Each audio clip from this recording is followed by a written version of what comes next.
Hi dear students, welcome to YouTube's channel. Paramedical application ல இருந்து counseling and உங்களுக்கு என்ன காலேஜ் கிடைச்சிருக்குங்கற process பத்தி தான் டீடைல்டா இதுல வந்து பேச போறோம்.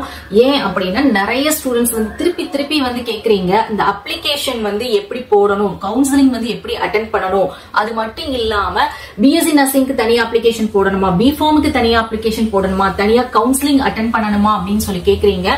சோ இந்த 19 டிகிரி கோர்சஸ் இருக்கு இல்லையா, பிஎஸ்சி நர்சிங், பிஃபார்ம், ஓடிஏடி, எம்எல்டி, இந்த 19 டிகிரி கோர்சஸ்க்கு ஒரே ஒரு அப்ளிகேஷன் ஃபார்ம் தான் நீங்க அப்ளை பண்ணுவீங்க. அப்ளிகேஷனுடைய லிங்க் வந்து நம்மளுக்கு 2 அபிஷியல் வெப்சைட்ல ரிலீஸ் பண்ணுவாங்க.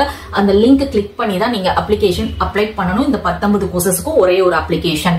இந்த 19 கோர்சஸ்க்கு உங்களுக்கு அப்ளிகேஷன் நீங்க வந்து அப்ளை பண்ணி சப்மிட் முடிச்சதுக்கு அப்புறமா ரேங்க் லிஸ்ட் வந்து ரிலீஸ் பண்ணுவாங்க. உங்களுடைய கட் ஆஃப் அண்ட் கம்யூனிட்டியை பேஸ் பண்ணி ரேங்க் லிஸ்ட் ரிலீஸ் பண்ணதுக்கு அப்புறம் எப்படி கவுன்சிலிங்க்கு கூப்பிடுவாங்க அப்படின்னு பாத்தீங்கன்னா, இந்த 19 கோர்ஸுமே நீங்க கவுன்சிலிங்ல தான் உங்களுக்கு என்ன கோர்ஸ் வேணும், என்ன காலேஜ் வேணும் அப்படிங்கறத கவுன்சிலிங்ல நீங்க அட்டெண்ட் பண்ண போறீங்க. சோ கவுன்சிலிங்க்கு வந்து ரவுண்ட் வைஸா நம்மளுக்கு கவுன்சிலிங் கூப்பிடுவாங்க. First round, second round, third round, fourth round சொல்லிட்டு.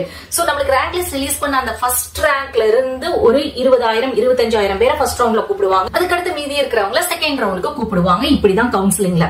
இந்த கவுன்சிலிங்ல தான் நீங்க என்ன பண்ண போறீங்க அப்படின்னா, கோர்சஸையும் காலேஜஸையும் அப்ளை பண்ண போறீங்க. அதுக்கு பேரு தான் சாய்ஸ் ஃபில்லிங் அப்படின்னு சொல்லுவோம். இந்த சாய்ஸ் ஃபில்லிங்ல உங்களுக்கு எல்லா கோர்சஸும், இந்த 19 கோர்சஸும் எந்தெந்த காலேஜ்ல இருக்கு அப்படிங்கிறது இந்த மாதிரி டிஸ்பிளே ஆகும். சோ இதுல உங்களுக்கு எத்தனை கோர்சஸ்னாலும் எத்தனை காலேஜஸ்னாலும் நீங்க அப்ளை பண்ணிக்கலாம். அதோடைய அமௌண்ட், அந்த கவுன்சிலிங் அட்டெண்ட் பண்ணக்கூடிய அமௌண்ட் எவ்வளவுன்னு பாத்தீங்கன்னா 250 rupees தான்.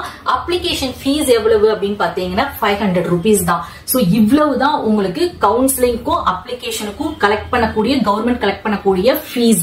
சோ அப்பனா நீங்க எத்தனை கோர்சஸ்னாலும் நீங்க அப்ளை பண்றதுக்கும் காலேஜஸ் அப்ளை பண்றதுக்கும் 250 தான். இந்த சாய்ஸ் ஃபில்லிங்ல தான் நீங்க எப்படி கோர்சஸ், எப்படி காலேஜஸ் அப்ளை பண்ண போறீங்கிறது ரொம்ப முக்கியம். இதுல நம்ம வந்து அப்ளை பண்றத பொறுத்து தான் நம்மளுக்கு என்ன கோர்ஸ் வந்து எந்த காலேஜ்ல கிடைக்கும் அப்படிங்கிறது ஃபைனல்.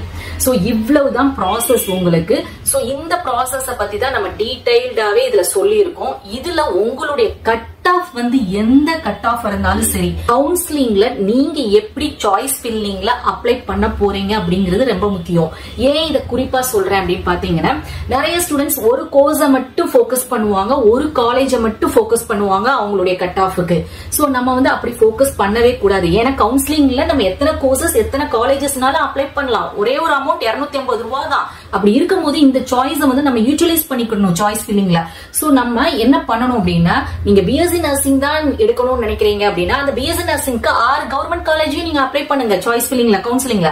அதுக்கடுத்து செல்ஃப் பைனான்சிங் காலேஜஸும் நீங்க அப்ளை பண்ணுங்க. அதே மாதிரி பேக்கப்பா பிஎஸ்சி நர்சிங் மட்டும் இல்லாம ஒரு சில கோர்சஸையும் பேக்கப்பா நீங்க சூஸ் பண்ணி வைங்க, according to your dream and பேஷனை பொறுத்து. சோ அப்படி நம்ம கவுன்சிலிங்ல பார்ட்டிசிபேட் பண்ணி அப்ளை பண்ணாதான் நம்மளுக்கு கண்டிப்பா சீட் வந்து அலாட் ஆகும். சோ இது எந்த கட் ஆஃபா இருந்தாலும் எப்படி கவுன்சிலிங்ல பார்ட்டிசிபேட் பண்றோம் அப்படிங்கிறது நம்ம கையில இருக்குது. சோ மை டியர் ஸ்டூடெண்ட்ஸ், இப்போ உங்களுக்கு தெளிவா புரிஞ்சிருக்கும்னு நினைக்கிறேன். சோ இதுதான் ப்ராசஸ், போட்டு கன்ஃபியூஸ் பண்ணிக்கிடாதீங்க. சோ அப்ளிகேஷன் வந்து ஒவ்வொரு கோர்சஸுக்குலாம் தனித்தனியா ரிலீஸ் பண்ண மாட்டாங்க, ஒரே அப்ளிகேஷன் தான். உங்களுக்கு வந்து ஒரு நல்ல கிளியர் ஐடியா கிடைச்சிருக்கும். ரொம்ப ரிலாக்ஸா கூலா இருங்க. அப்ளிகேஷன் ரிலீஸ் பண்ணும்போது, கவுன்சிலிங் நடக்கும் போது நீங்க எப்படி கோர்சஸ் அண்ட் காலேஜஸ் அப்ளை பண்ணணும் எல்லா அப்டேட்ஸுமே நம்மளுடைய சேனல்ல கொடுப்போம், கைடன்ஸும் கொடுப்போம். சோ நீங்க பண்ண வேண்டியது சேனலை வந்து ஃபாலோ பண்ணிக்கோங்க, அந்த பெல் நோட்டிபிகேஷனை கிளிக் பண்ணிக்கோங்க. அப்பதான் நீங்க எந்த அப்டேட்ஸையும் மிஸ் பண்ண மாட்டீங்க. சோ இன்ஸ்டன்டா நம்மளுடைய டெலிகிராம் அண்ட் வாட்ஸ்அப் சேனலையும் ஜாயின் பண்ணிக்கோங்க. சோ நீங்க இப்போ பண்ண வேண்டியது என்ன அப்படின்னு பாத்தீங்கன்னா, ரொம்ப ரிலாக்ஸா இருக்க சொல்லியிருக்கேன் இல்லையா, இந்த டைமிங்ல சாய்ஸ் ஃபில்லிங் எப்படி ஃபில் பண்ணணும், கவுன்சிலிங் எப்படி நடக்கும், எந்த ரவுண்ட் கவுன்சிலிங்ல என்ன கட் ஆஃப் வேணும், இந்த மாதிரி வீடியோஸ் வந்து கொஞ்சம் நீங்க நிதானமா ஸ்கிப் பண்ணாம பாத்தீங்கன்னா இன்னமும் உங்களுக்கு வந்து ரொம்ப ஒரு நல்ல ஐடியா கிடைக்கும். சோ அந்த மாதிரி வீடியோஸ் எல்லாத்தையும் நான் அட்டாச் பண்றேன், அதை செக் பண்ணி பாருங்க. ஹோப் உங்களுக்கு இந்த கண்டென்ட் வந்து ரொம்ப யூஸ்ஃபுல்லா இருக்கும்னு நினைக்கிறேன். உங்களுக்கு நம்மளோட சேனல் பிடிச்சிருந்தா சேனலை சப்போர்ட் பண்ணுங்க, மறக்காம சப்ஸ்கிரைப் பண்ணிக்கோங்க. தேங்க்ஸ் ஃபார் வாட்சிங்.